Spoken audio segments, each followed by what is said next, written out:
வணக்கம். வேந்தரின் இளங்கதிர் காலை செய்திகளுக்காக ரேவதி. ரவீனா. முதலில் தலைப்புச் செய்திகள். வறட்சி பாதித்த பகுதிகளை ஆய்வு செய்த மத்திய குழு. சென்னையில் முதல்வருடன் இன்று ஆலோசனை.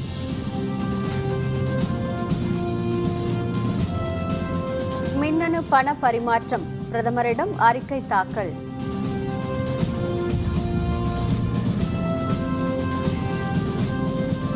அரசியல் கட்சிகளின் மொத்த வருவாய் 11,367 கோடி.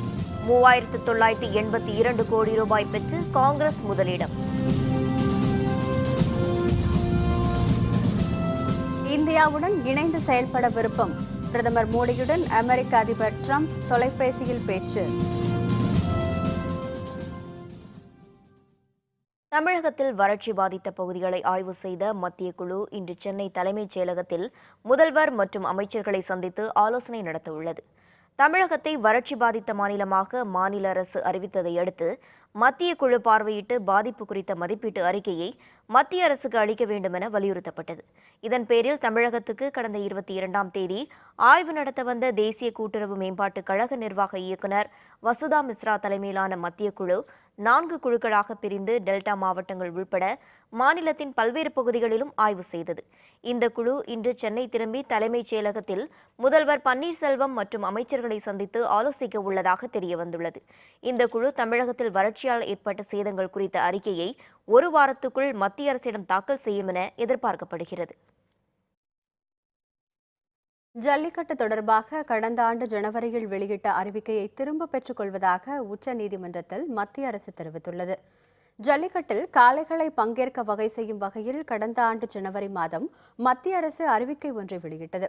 உச்சநீதிமன்றத்தில் தாக்கல் செய்யப்பட்ட இந்த அறிவிக்கையில் காட்சிப்படுத்த தடை செய்யப்பட்டுள்ள விலங்குகள் பட்டியலில் உள்ள காளையை நிபந்தனைகளுடன் ஜல்லிக்கட்டில் பங்கேற்க அனுமதிக்க வேண்டும் என குறிப்பிடப்பட்டிருந்தது. இதன் மீதான விசாரணையின் போது மத்திய அரசின் அறிவிக்கைக்கு உச்சநீதிமன்றம் இடைக்கால தடை விதித்தது. இதனால் கடந்த ஆண்டும் ஜல்லிக்கட்டு போட்டி நடைபெறவில்லை. இந்நிலையில் தமிழகத்தில் ஜல்லிக்கட்டு நடத்த ஏதுவாக மாநில அரசு கடந்த வாரம் அவசர சட்டத்தை கொண்டு வந்து குடியரசுத் தலைவரின் ஒப்புதலையும் பெற்றது. அதனைத் தொடர்ந்து அதற்கு ஆளுநர் பொறுப்பு வகிக்கும் வித்யாசாகர் ராவ் கையெழுத்திட்டார். இதன் தொடர்ச்சியாக நேற்று முன்தினம் சட்டப்பேரவையில் ஜல்லிக்கட்டை முறைப்படுத்தும் சட்ட திருத்த மசோதா தாக்கல் செய்யப்பட்டு ஒருமனதாக நிறைவேற்றப்பட்டது. இந்த சட்ட திருத்த மசோதா கோப்பு குடியரசுத் தலைவரின் அனுமதியை பெறுவதற்காக அனுப்பி வைக்கப்பட்டுள்ளது. இந்நிலையில் உச்சநீதிமன்றத்தில் நேற்று ஆஜரான மத்திய அரசின் தலைமை சட்ட ஆலோசகர் முகுல் ரோத்தகி மத்திய அரசு சார்பில் கடந்த ஆண்டு ஜனவரி மாதம் ஜல்லிக்கட்டு தொடர்பாக பிறப்பித்த அறிவிக்கையை திரும்பப் பெறுவதாக அறிவித்துள்ளது. இதன் மீதான விசாரணை உச்சநீதிமன்றத்தில் இன்று நடைபெறும் என தகவல் வெளியாகியுள்ளது. மின்னணு பண பரிமாற்றத்தை ஊக்குவிக்க ஸ்மார்ட் போன்களை வாங்குவோருக்கு 1000 ரூபாய் மானியம் வழங்க வேண்டும் என பிரதமரிடம் அளித்த தங்களது இடைக்கால அறிக்கையில் ஆந்திர முதல்வர் சந்திரபாபு நாயுடு தலைமையிலான குழு தெரிவித்துள்ளது. நாட்டில் பணமில்லா பரிமாற்றத்தை விரிவுபடுத்த தேவையான நடவடிக்கைகளை மேற்கொள்வதற்காக ஆந்திர முதல்வர் சந்திரபாபு நாயுடு தலைமையில் 13 பேர் கொண்ட உயர்மட்ட குழு கடந்த நவம்பர் மாதம் அமைக்கப்பட்டது. இந்த குழு மின்னணு பண பரிமாற்றம் தொடர்பாக பல்வேறு கட்ட ஆலோசனை மேற்கொண்டது. மின்னணு பண பரிமாற்றம் தொடர்பான இந்த முதல்வர்கள் குழு பிரதமர் நரேந்திர மோடியை நேற்று சந்தித்து தங்களது இடைக்கால அறிக்கையை சமர்ப்பித்தது. அந்த அறிக்கையில் பணமில்லா பரிமாற்றத்தை ஊக்குவிக்க மேற்கொள்ள வேண்டிய பல்வேறு சலுகைகள் பரிந்துரை செய்யப்பட்டுள்ளன. அந்த அறிக்கையில் வணிகர்கள் மின்னணு பரிமாற்றத்தை ஊக்குவிக்க வரி சலுகைகள் வழங்குவது, மின்னணு பரிமாற்றத்தை பயன்படுத்தும் வாடிக்கையாளர்களுக்கு வரியை திருப்பித் தருவது, மைக்ரோ ஏடிஎம்களை பயன்படுத்தினால் வரி சலுகை உள்ளிட்டவை இடம்பெற்றுள்ளன. பணமில்லா பரிவர்த்தனையை ஊக்குவிக்க ஸ்மார்ட் போன்கள் வாங்கினால் 1000 ரூபாய் மானியம் வழங்க வேண்டும் என்றும் 50,000 ரூபாய்க்கு மேல் வங்கிகள் மூலம் பரிமாற்றம் செய்தால் வரி பிடித்தம் செய்ய வேண்டும் எனவும் கூறப்பட்டுள்ளது. தேர்தல் பணிகளுக்காக அரசியல் கட்சிகள் சார்பில் ஒட்டப்படும் போஸ்டர் மற்றும் பேனர்களில் குடியரசுத் தலைவர் மற்றும் குடியரசு துணைத் தலைவர் ஆகியோரின் படங்களை பயன்படுத்த தேர்தல் ஆணையம் தடை விதித்துள்ளது. உத்தரப்பிரதேசம், கோவா, பஞ்சாப் உள்ளிட்ட 5 மாநில சட்டப்பேரவைகளுக்கான தேர்தல் தேதிகள் அறிவிக்கப்பட்டுள்ளதால் அரசியல் கட்சிகள் தேர்தல் பணிகளில் முனைப்புடன் ஈடுபட்டுள்ளன.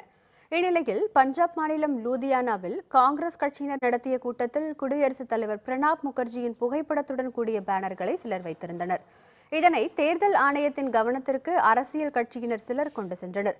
இது தொடர்பாக தேர்தல் ஆணையம் வெளியிட்டுள்ள அறிவிக்கையில், அரசியல் சாசனத்திற்கு எதிராக குடியரசுத் தலைவர் மற்றும் குடியரசு துணைத் தலைவர் ஆகியோரின் புகைப்படம் அல்லது பெயர்களை அரசியல் கட்சிகள் தங்களது சுய லாபத்திற்கு பயன்படுத்தினால் கடும் நடவடிக்கை எடுக்கப்படும் என தெரிவித்துள்ளது.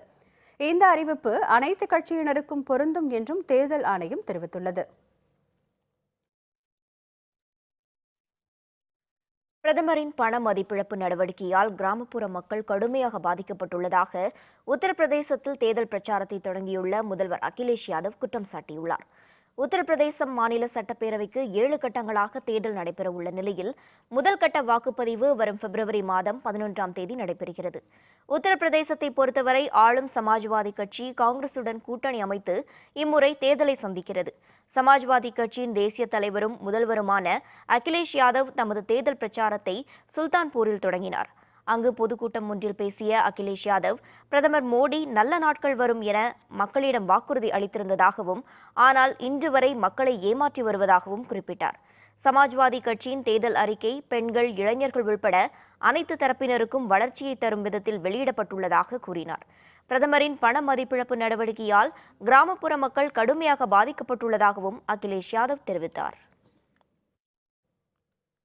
ராணுவத்தில் பயன்படுத்தப்படும் அதிநவீன பினாக்கா ராக்கெட் மார்க் 2 வெற்றிகரமாக சோதனை செய்யப்பட்டது.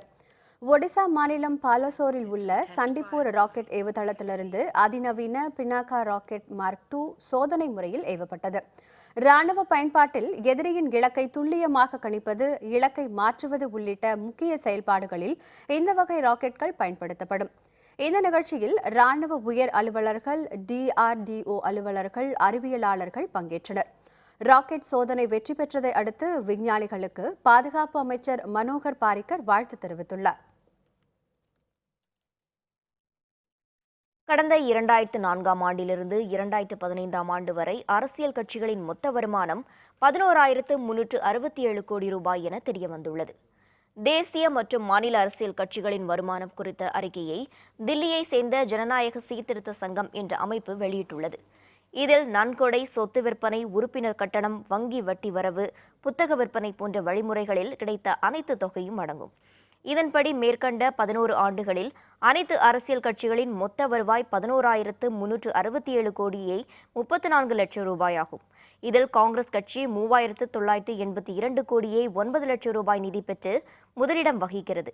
பாரதிய ஜனதா 3,272 கோடியே 63 லட்சம் ரூபாய் பெற்று 2ஆம் இடத்தை பிடித்துள்ளது. மாநில கட்சிகளில் சமாஜ்வாதி கட்சி 819 கோடியே 10 லட்சம் ரூபாய் பெற்று முதல் இடத்திலும், 203 கோடியே 2 லட்சம் ரூபாய் பெற்று திமுக 2ஆம் இடத்திலும் உள்ளன. அதிமுக 125 கோடியே 1 லட்சம் ரூபாயும், பகுஜன் சமாஜ் கட்சி 111 கோடியே 96 லட்சம் ரூபாய் நிதியும் பெற்றுள்ளன. நன்கொடையை பொறுத்தவரை 20,000 ரூபாய் வரையிலான நன்கொடை அளிப்பவர்கள் தங்களை பற்றிய விவரங்களை தெரிவிக்க வேண்டியது இல்லை. அதற்கு மேல் அளிப்பவர்கள்தான் தங்களை பற்றிய விவரங்களை அளிக்க வேண்டும். இதன்படி அரசியல் கட்சிகள் 7,833 கோடி ரூபாய் அளவுக்கு நன்கொடையை பெற்றுள்ளதாக தெரியவந்துள்ளது. காஷ்மீரில் அதனுடைய மாநிலம் காந்தர்பால் மாவட்டத்தில் ஹதோரா பகுதியில் பதுங்கியிருந்த தீவிரவாதிகளின் மீது பாதுகாப்பு படையினர் நடத்திய தாக்குதலில் 3 தீவிரவாதிகள் சுட்டுக் கொல்லப்பட்டனர். காஷ்மீர் மாநிலம் ஹடூரா பகுதியில் தீவிரவாதிகள் ஊடுருவி இருப்பதாக வந்த தகவலினை அடுத்து பாதுகாப்பு படையினர் விரைந்து சென்று அப்பகுதியை முற்றுகையிட்டு தேடுதல் வேட்டையில் முனைப்புடன் ஈடுபட்டனர். அப்போது அங்கு பதுங்கியிருந்த தீவிரவாதிகள் பாதுகாப்பு படையினரை நோக்கி சரமாரியாக சுடத் தொடங்கினர். இதற்கு பாதுகாப்பு படையினரும் பதில் தாக்குதல் நடத்தியதில் 2 தீவிரவாதிகள் சுட்டுக் கொல்லப்பட்டனர். இதேபோல் ரஜோரி மாவட்டத்தின் சுந்தர்பானி செக்டாரில் உள்ள இந்திய எல்லைக்கோட்டு பகுதியில் நுழைய முயன்ற தீவிரவாதிகள் மீது பாதுகாப்பு படையினர் நடத்திய தாக்குதலில் தீவிரவாதி ஒருவர் சுட்டுக் கொல்லப்பட்டார். சட்டப்பேரவை குழுக்கள் விரைவில் அமைக்கப்படும் என்ற தமிழக அரசின் உத்தரவாதத்தை அடுத்து எதிர்க்கட்சித் தலைவர் ஸ்டாலின் தொடர்ந்த வழக்கு முடித்து வைக்கப்பட்டுள்ளது. சென்னை உயர்நீதிமன்றத்தில் சட்டப்பேரவை குழுக்கள் அமைப்பது தொடர்பாக எதிர்க்கட்சித் தலைவர் ஸ்டாலின் மனு அளித்திருந்தார். அதில் தமிழகத்தில் புதிய சட்டப்பேரவை அமைத்து 6 மாதங்களுக்கு மேலாகியும் பேரவை நிலைக்குழு, பொது கணக்கு குழு, உரிமை குழு, விதிகள் குழு, பொது நிறுவனங்கள் குழு, அலுவல் ஆய்வுக்குழு உள்ளிட்ட 12 குழுக்கள் இதுவரை அமைக்கப்படவில்லை என குறிப்பிட்டிருந்தார். இது தொடர்பாக உரியவர்களிடம் மனு கொடுத்தும் எந்த நடவடிக்கையும் எடுக்கவில்லை என்றும் சட்டப்பேரவை குழுக்களை உடனடியாக அமைக்க உத்தரவிடுமாறும் அதில் கூறியிருந்தார். இந்த மனு தொடர்பாக பதிலளித்த தமிழக அரசு விரைவில் சட்டப்பேரவை குழுக்கள் அமைக்கப்படும் என உறுதியளித்தது. இதனை ஏற்ற உயர்நீதிமன்றம் இந்த வழக்கை முடித்து வைத்து உத்தரவிட்டது. அமெரிக்க அதிபர் டொனால்டு ட்ரம்ப் பிரதமர் நரேந்திர மோடியுடன் தொலைபேசியில் நேற்றிரவு பேசினார். அப்போது அமெரிக்கா வருமாறு மோடிக்கு ட்ரம்ப் அழைப்பு விடுத்துள்ளார். அமெரிக்காவின் 45வது அதிபராக டொனால்டு ட்ரம்ப் கடந்த 20ஆம் தேதி பதவியேற்றார். பதவியேற்ற 4வது நாளான நேற்று இரவு பிரதமர் மோடியை தொலைபேசியில் தொடர்பு கொண்டு பேசினார். இதுகுறித்து வெள்ளை மாளிகை வெளியிட்டுள்ள அறிக்கையில், இந்திய நேரப்படி இரவு 11:30 மணியளவில் பிரதமர் மோடியுடன் அமெரிக்க அதிபர் ட்ரம்ப் தொலைபேசியில் பேசியதாக தெரிவித்தது. அமெரிக்க அதிபராக பதவியேற்ற பிறகு இதுவரை 4 வெளிநாட்டு தலைவர்களுடன் தொலைபேசியில் உரையாடியுள்ள ட்ரம்ப் 5வது வெளிநாட்டு தலைவராக மோடியுடன் பேசியுள்ளார். அதிபர் தேர்தல் பிரச்சாரத்தில் பேசிய டொனால்டு ட்ரம்ப், மோடியின் சீர்திருத்த நடவடிக்கையால் இந்தியா விரைவான வளர்ச்சி பெற்றுள்ளதாகவும் தாம் ஆட்சிக்கு வந்ததும் இந்தியாவுடன் இணைந்து தொடர்ந்து பணியாற்றப் போவதாகவும் தெரிவித்திருந்தது குறிப்பிடத்தக்கது. குடியரசு தின விழா நாடு முழுவதும் நாளை கோலாகலமாக கொண்டாடப்பட உள்ள நிலையில் தமிழகத்தில் பலத்த பாதுகாப்பு ஏற்பாடுகள் செய்யப்பட்டுள்ளன. மெரினா கடற்கரையில் குடியரசு தின விழா ஒத்திகை நடைபெற்று வருகிறது. குடியரசு தின விழா நாடு முழுவதும் நாளை கோலாகலமாக கொண்டாடப்பட உள்ளது. விழாவில் அசம்பாவிதங்கள் ஏதும் நடக்காமல் தடுக்க முன்னெச்சரிக்கை நடவடிக்கையாக தமிழகம் முழுவதும் சுமார் 1 லட்சத்துக்கும் அதிகமான காவல்துறையினர் பாதுகாப்பு பணியில் ஈடுபட்டுள்ளனர். பேருந்து மற்றும் ரயில் நிலையங்கள், சந்தைகள், வழிபாட்டு தலங்கள் ஆகியவற்றில் தீவிர கண்காணிப்பு ஏற்பாடுகள் செய்யப்பட்டுள்ளன. மேலும் முக்கிய சாலைகள் மற்றும் சாலை சந்திப்புகளில் காவல்துறையினர் வாகன சோதனையில் ஈடுபட்டு வருகின்றனர். சென்னையில் பாதுகாப்பு பணியில் 15,000 காவல்துறையினர் ஈடுபடுகின்றனர். பிரச்சினைக்குரிய பகுதிகள் என கண்டறியப்பட்ட இடங்களில் கூடுதலாக காவல்துறையினர் பணியமர்த்தப்பட்டுள்ளனர். குடியரசு தின விழா நடைபெறும் மெரினா கடற்கரையை ஒட்டியுள்ள காமராஜர் சாலையில் 2000த்திற்கும் அதிகமான துப்பாக்கி ஏந்திய காவலர்கள் பாதுகாப்பு பணியில் ஈடுபட்டுள்ளனர். ஜல்லிக்கட்டு போராட்டம் நடத்தப்பட்டதால் இன்று அங்கு குடியரசு தின விழாவுக்கான இறுதிக்கட்ட ஒத்திகை நடைபெற்று வருகிறது. இதனால் கலங்கரை விளக்கு முதல் உழைப்பாளர் சிலை வரை நாளை வரை போக்குவரத்து நிறுத்தப்பட்டுள்ளது. வறட்சி பாதித்த விவசாயிகளுக்கு உரிய இழப்பீட்டை விரைந்து வழங்க வேண்டும். மத்திய மாநில அரசுகளுக்கு திருநாவுக்கரசர் வலியுறுத்தல். விவரம் விளம்பர இடைவேளைக்கு பிறகு.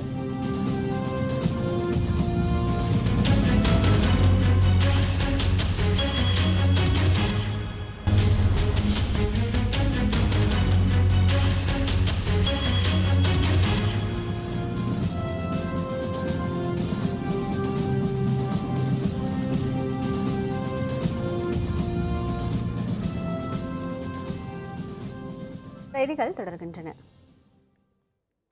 ஜல்லிக்கட்டிற்கு விதிக்கப்பட்ட தடையை நீக்க கோரி சென்னை மெரினா கடற்கரையில் போராட்டத்தில் ஈடுபட்ட இளைஞர்கள் மீது காவல்துறையினர் தடியடி நடத்தியது மிகவும் கண்டிக்கத்தக்கது என தமிழக காங்கிரஸ் தலைவர் திருநாவுக்கரசர் தெரிவித்துள்ளார்.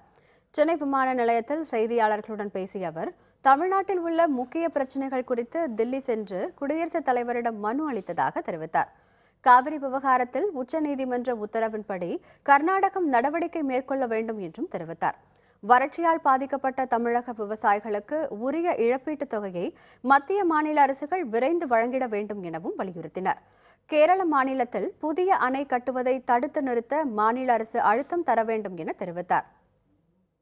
உண்ணாவிரதம் இருந்தவர்களுக்கு உதவியதற்காக கைது, துணை நின்றவர்களுக்கு கைது, தண்ணி கொடுத்தவங்களுக்கு கைது, பிஸ்கட் கொடுத்தா கைதுன்னு சொல்லி தேடி தேடி போய் மீனவர்கள் பகுதியிலோ அல்லது ஏழை எளிய மக்கள் இருக்கிற பகுதியிலோ போய் அவர்களை கைது செய்வது என்பது இது மிகுந்த அராஜகமான செயல், வன்மையான கண்டனத்துக்குரிய செயலாகும். தமிழ்நாடு காங்கிரஸ் சார்பிலே இதை வன்மையாக கண்டிக்கிறேன். இந்த போக்கை தமிழ்நாடு அரசு, தமிழ்நாடு காவல்துறை நிறுத்திக் கொள்ள வேண்டும் என்று கேட்டுக்கொள்கிறேன். ஈரோடு மாவட்டத்தில் வறட்சியால் பாதிக்கப்பட்ட பகுதிகளை மத்திய வேளாண் அமைச்சகத்தின் பிரதிநிதி விஜய் ராஜ்மோகன் தலைமையிலான குழுவினர் ஆய்வு செய்தனர். ஈரோடு மாவட்டத்தில் வறட்சியால் பாதிக்கப்பட்ட நொச்சிப்பாளையம், ஆட்டையாம்பாளையம் உள்ளிட்ட பகுதிகளை பார்வையிட்ட மத்திய குழுவினர் விவசாயிகளிடம் குறைகளை கேட்டறிந்தனர். ஏக்கர் ஒன்றிற்கு 30,000 ரூபாய் இழப்பீட்டுத் தொகை வழங்கிட மத்திய அரசு நடவடிக்கை எடுக்க வேண்டுமென விவசாயிகள் கோரிக்கை விடுத்துள்ளனர். வறட்சி பாதிப்பு தொடர்பான ஆய்வறிக்கை 1 வார காலத்தில் மத்திய அரசிடம் தாக்கல் செய்து விவசாயிகளுக்கு உரிய நிவாரணத் தொகை பெற்றுத்தர நடவடிக்கை எடுக்கப்படும் என மத்திய குழுவினர் தெரிவித்தனர். ரொம்ப வறட்சி இல்லைங்க, செடி முழுசாக வறண்டு போச்சு. காஞ்சிருச்சுங்க தண்ணி இல்லாதனால. போன தடவை வறட்சி வந்தப்போ ஏக்கராவுக்கு 3 ரூபா கொடுத்தாங்க வறட்சி நிவாரணம்னு சொல்லி. இப்போ அதே தொகையை கொடுக்குறாங்கிறாங்க, அது எங்களுக்கு பத்தாதுங்க. 3000 கொடுத்தாங்க போன வறட்சிக்கு. 10 வருஷத்துக்கு அப்புறம் இந்த வறட்சிக்கு 3 ரூபா கொடுத்தாங்கன்னா 3000 கொடுத்தா அது எங்களுக்கு பத்தாதுங்க. ஏக்கருக்கு ஒரு 20 ரூபாயாவது தரணும். குடிநீர் இப்போ இல்லாமல் இருக்குங்க. அடுத்து நாங்கள் போட்ட பயிரெலாம் காஞ்சிருச்சு. இப்போ இவங்க என்னங்கிறாங்க, பயிர் நிலுவையில் இருந்து வறண்டா தான் நிவாரணம் தருவோம். பயிர் காஞ்சது அழிஞ்சதுனால நாங்கள் காஞ்சதுனால சோள பயிர் மாட்டை விட்டு மேய்ச்சிட்டோம். அதுக்கு நிவாரண தொகை இல்லைங்கிறாங்க. அப்போ நாங்களும் விவசாயி தானே, அதனால் எங்களுக்கும் பயிர் இல்லாத இடத்துக்கும் நிவாரணம் தரணும் அப்படின்னு நான் கோரிக்கை வைக்கிறேங்க. சேலம் மாவட்டத்தில் வறட்சியால் பாதிக்கப்பட்ட பகுதிகளை ஆய்வு செய்த மத்திய குழுவினரிடம் ஏக்கர் ஒன்றுக்கு 20,000 ரூபாய் இழப்பீடு வழங்க வேண்டும் என விவசாயிகள் கோரிக்கை விடுத்தனர். சேலம் மாவட்டத்தில் நிகழ்வாண்டில் சோளம், கடலை உள்ளிட்ட 500 ஏக்கர் பரப்பளவில் பயிரிடப்பட்டிருந்த மானாவாரி பயிர்கள் கருகி சேதமடைந்தன. இந்நிலையில் மாநிலம் முழுவதும் வறட்சியால் பாதிக்கப்பட்ட பகுதிகளை பார்வையிட்டு வரும் மத்திய குழுவின் 2 பிரிவினர் சேலத்தில் நேற்று ஆய்வு மேற்கொண்டனர். பருவமழை பொய்த்து போன நிலையில் நிலத்தடி நீர் முற்றிலுமாக குறைந்துள்ளதாலும் கடுமையான வறட்சி ஏற்பட்டுள்ளதாகவும் விவசாயிகள் தெரிவித்தனர். மத்திய குழுவினரிடம் ஏக்கர் ஒன்றிற்கு 20,000 ரூபாய் இழப்பீட்டுத் தொகை வழங்கிட நடவடிக்கை எடுக்க வேண்டும் என விவசாயிகள் வலியுறுத்தினர். மழை இந்த வருஷம் இல்லாதனால எந்த ஒரு பருத்தி, ஆரியம், பயிர் வகைங்க எதுவுமே எடுக்க முடியலைங்க. எந்த ஒரு இது இல்லாமல் இந்த வருஷமெல்லாம் மழை நிவாரணம் பண்ணி கொடுக்கல அப்படின்னா அடுத்த வருஷம் விவசாயமே எதுவும் செய்ய முடியாது. இதுக்கு மத்திய அரசும் மாநில அரசும் எங்களுக்கு உதவி செய்யணும் தான் நாங்கள் எதிர்பார்த்துட்டு இருக்கோம். போர் 1200 அடி இல்லைங்க. மத்திய குழு வந்திருக்கு, சொல்லியிருக்கிறோம். எங்களுக்கு நிவாரணம் கொடுத்தா மட்டும்தான் நாங்கள் பஞ்சத்தை தப்பிக்க முடியும். இல்லைன்னா வெளியூர் தான் போக முடியுங்க. ஊரை விட்டு எங்கேயோ இருக்கிற இடத்த போய் தான் பொழப்பு நடத்த முடியும். எங்கள் எல்லாருமே அது மாதிரி வறட்சியில் ரொம்ப மாட்டிக்கிட்டோம். இதுக்கு உண்டான நிவாரணம் மத்திய கவர்மெண்ட்டும் மாநில கவர்மெண்ட்டும் எங்களுக்கு செஞ்சால் தான் பிழைக்க முடியும். இந்த ஊரில் பொதுவாக ஓவராலாக தமிழ்நாட்டு வறட்சி குறித்தும் சேலம் மாவட்ட வறட்சி குறித்தும் முழு விவரங்கள் தமிழக அரசு மத்திய அரசு கொடுத்துருக்கு.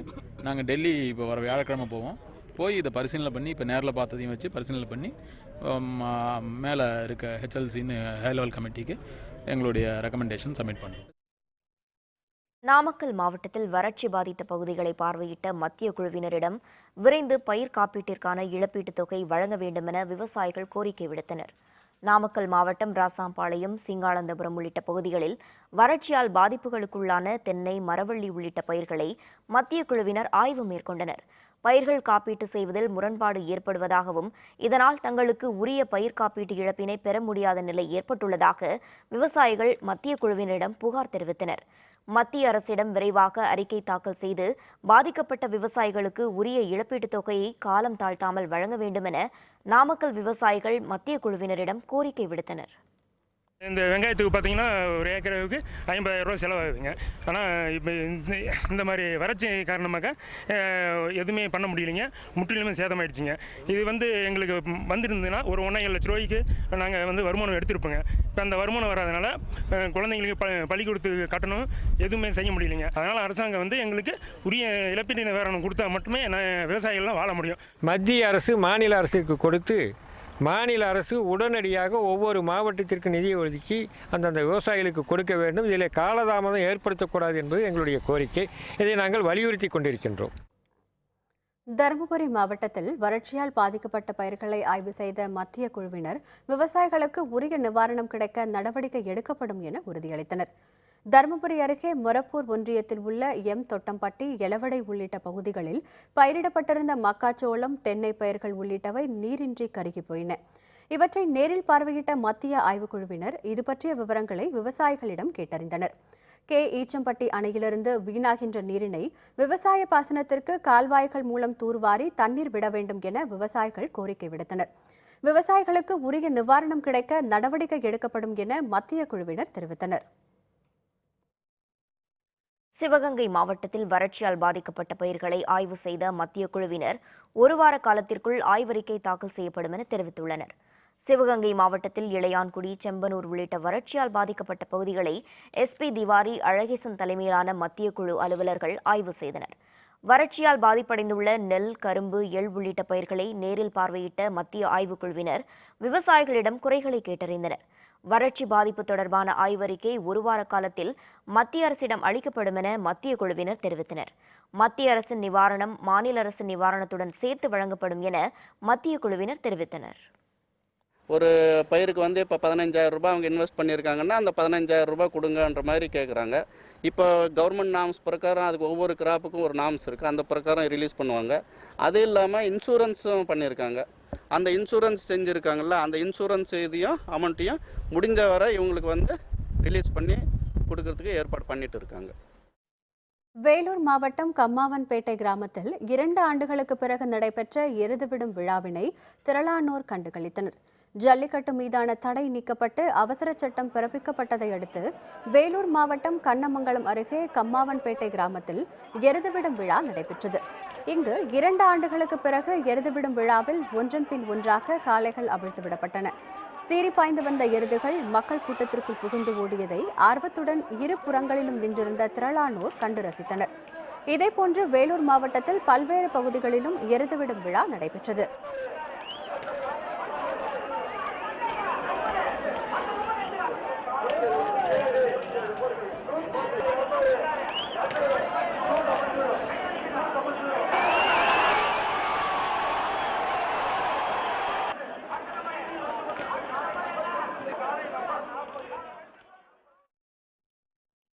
குன்னூர் மேட்டுப்பாளையம் பகுதி சாலையில் குட்டி யானையுடன் யானை கூட்டம் முகாமிட்டுள்ளதால் கவனமாக இருக்குமாறு வாகன ஓட்டிகளை வனத்துறையினர் எச்சரித்துள்ளனர்.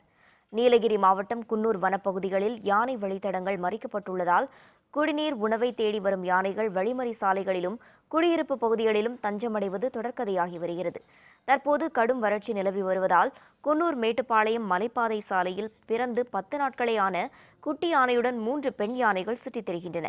இதனால் இரவு நேரங்களில் பொதுமக்களை தாக்கும் சூழ்நிலை உள்ளதால் வாகன ஓட்டிகள் இரவு நேர பயணங்களை தவிர்க்குமாறு வனத்துறையினர் எச்சரிக்கை விடுத்துள்ளனர். யானைகளை வனப்பகுதிகளுக்குள் விரட்டும் பணியில் வனத்துறையினர் ஈடுபட்டுள்ளனர். தேனி மாவட்டத்தில் தமிழக எல்லையில் அமைந்துள்ள கண்ணகி கோவில் சீரமைப்பு பணிக்காக நிதி ஒதுக்கீடு செய்துள்ளதாக கேரள தொல்லியல் ஆய்வுத்துறையினர் நீதிமன்றத்தில் தெரிவித்துள்ளனர். தேனி மாவட்டத்தில் தமிழக கேரள வன எல்லை பகுதியில் அமைந்துள்ள மங்களதேவி கண்ணகி கோவிலை சீரமைக்க வேண்டும் என கண்ணகி கோவில் அறக்கட்டளையினர் வழக்கு தொடர்ந்துள்ளனர்.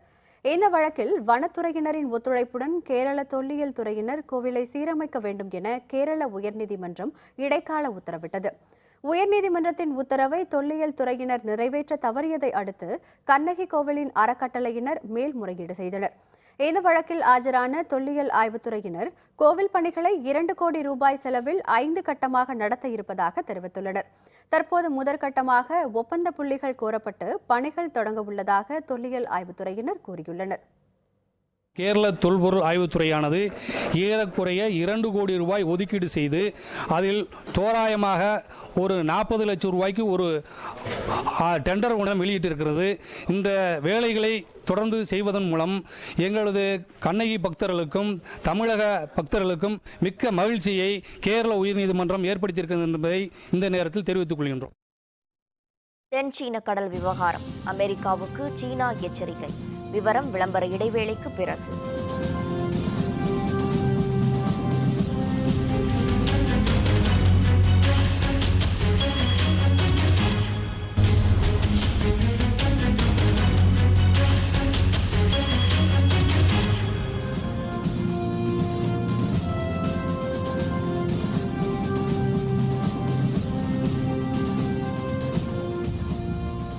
செய்திகள் தொடர்கின்றன.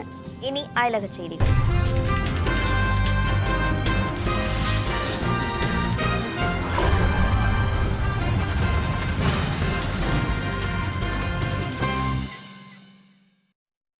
தென் சீன கடலுக்கு சொந்தம் கொண்டாடும் விவகாரத்தில் ஒருபோதும் பின்வாங்க மாட்டோம் என்று அமெரிக்காவுக்கு சீனா எச்சரிக்கை விடுத்துள்ளது.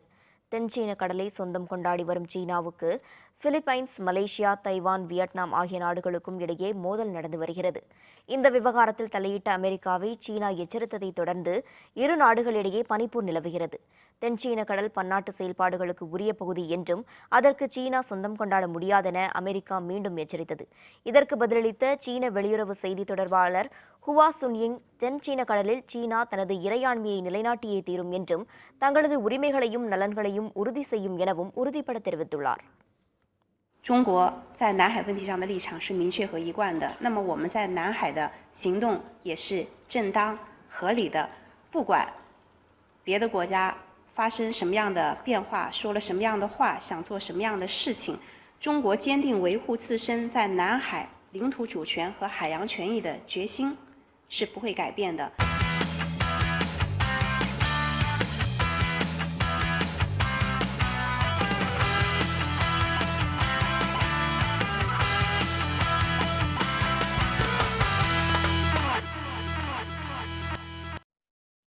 சீன தலைநகர் பெய்ஜிங்கில் நடைபெற்ற தொழில்முறை குத்துச்சண்டை போட்டியில் இந்திய வீரர் அமன்தீப் சிங் நாக் அவுட் முறையில் வென்றுள்ளார்.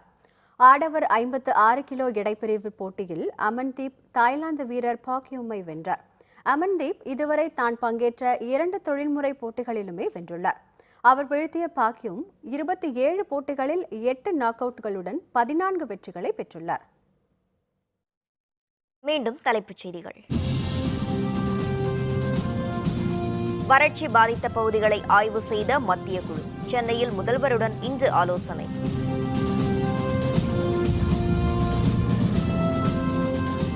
மின்னணு பண பரிமாற்றம் பிரதமரிடம் அறிக்கை தாக்கல். அரசியல் கட்சிகளின் மொத்த வருவாய் 11,367 கோடி, 3,982 கோடி ரூபாய் பெற்று காங்கிரஸ் முதலிடம். இந்தியாவுடன் இணைந்து செயல்பட விருப்பம் பிரதமர் மோடியுடன் அமெரிக்க அதிபர் டிரம்ப் தொலைபேசியில் பேச்சு.